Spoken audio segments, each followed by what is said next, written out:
कैसे पता लगेगा कि हम अल्लाह से दूर हो रहे हैं? याद रखो कि जब नमाज इंसान छोड़ देता है तो ये निशानी है कि तुम अल्लाह से दूर हो रहे हो। जब कुरान पढ़ना छोड़ दोगे तो ये इस चीज़ की निशानी है तुम अल्लाह से दूर हो रहे हो।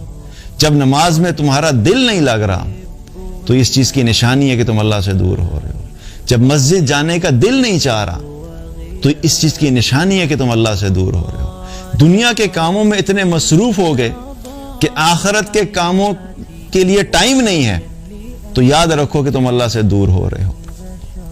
कुरान पढ़ते हुए एहसास नहीं हो रहा, जज्बात नहीं है, कोई फीलिंग्स नहीं है, तो समझो कि अल्लाह से दूर हो गए। अल्लाह की खातिर नेक अमाल करने का दिल नहीं चाह रहा तो समझो अल्लाह से दूर हो गया। तो ये सारी वो अलामात है जो कि हमें पता होना चाहिए कि अगर ये सब मेरे साथ हो रहा है तो इसका मतलब है कि मैं अल्लाह से बहुत दूर हो रहा हूँ।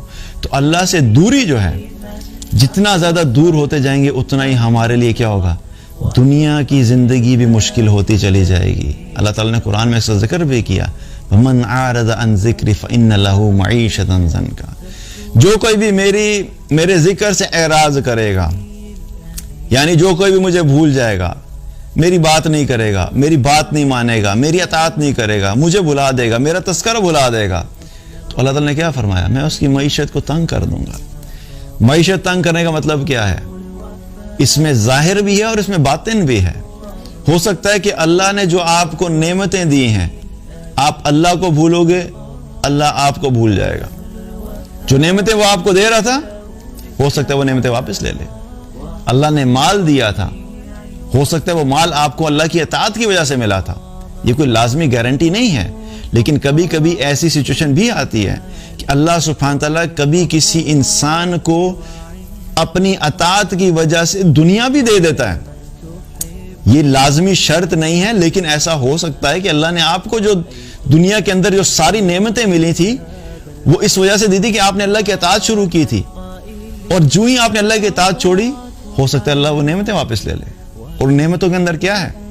माल अल्लाह की नेमत है, घर अल्लाह की नेमत है, अच्छी गाड़ी अल्लाह की नेमत है, अच्छा लाइफस्टाइल अल्लाह की नेमत है। ये सब अल्लाह की नेमतें हैं।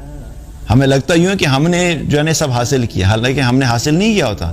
हमने मेहनत की होती है, लेकिन उस मेहनत के पीछे अल्लाह का हुक्म होता है कि अल्लाह फैसला करता है कि ठीक है, चलो तुमने जो मेहनत की उसके बदले में मैं तुम्हें दे देता हूं। लेकिन बहुत दफा ऐसा भी होता है कि इंसान बड़ी मेहनत करता है लेकिन वो सब कुछ हासिल नहीं होता जो वो चाह रहा होता है। तो हर चीज के पीछे असल में अल्लाह का फैसला और अल्लाह का अमर होता है।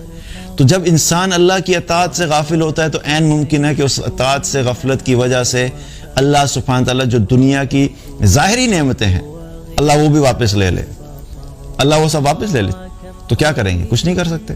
और जब नेमतों के आदी हो जाते हैं हम, तो फिर उस आदत की वजह से जब वो चीज़ हमारे से छिन जाती है, तो चूंकि हमारे ईमान मजबूत नहीं होते, तो फिर हम उन सिचुएशंस को हैंडल नहीं कर पाते।